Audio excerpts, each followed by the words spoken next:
Hello out there, trombone people. We are on number 29, the warm-up called Serenity, and it's a round, and like the Itsy Bitsy Spider, we have to break up into groups and start one group after another, although this is a three-part round, which means that there will be three different groups all starting at different times in two-measure intervals from each other.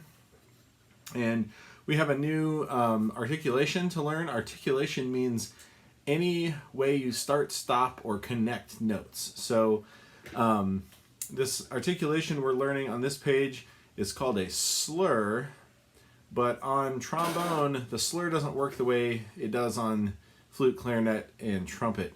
So when we slur, that means on every other instrument it needs to leave the tongue low in your mouth and you just move air and let the valve or the button change the note without going in between.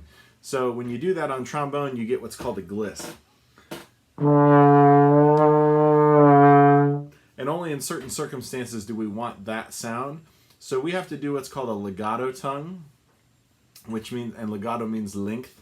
So when other instruments legato tongue, they're trying to put as little bit of separation in between as possible.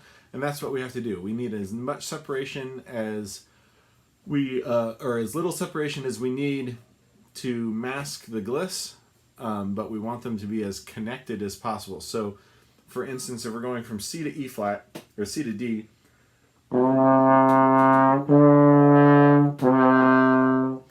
and we try to slur it, we get a gliss.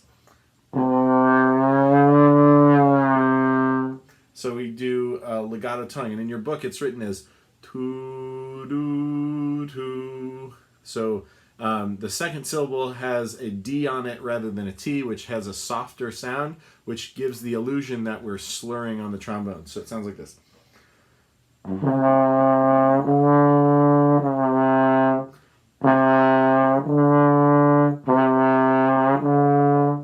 So that we get that imitation of the slurred sound. All right, so we're going to go through this in a couple of different speeds.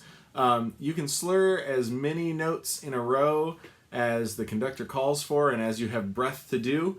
On trombone and trumpet, we also have something called lip slurs, which we'll get to down in, that we played.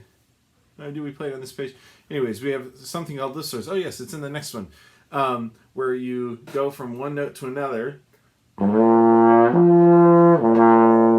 There, I didn't move my tongue either. I just used my lips and my breath to change the notes. And we'll talk about that in the next one. All right, here we go. Slow tempo for Serenity round. And I'll play this only at the slow tempo, and then I'll go into split screen mode and show you how the round works at all three tempos. 1, 2, ready, go.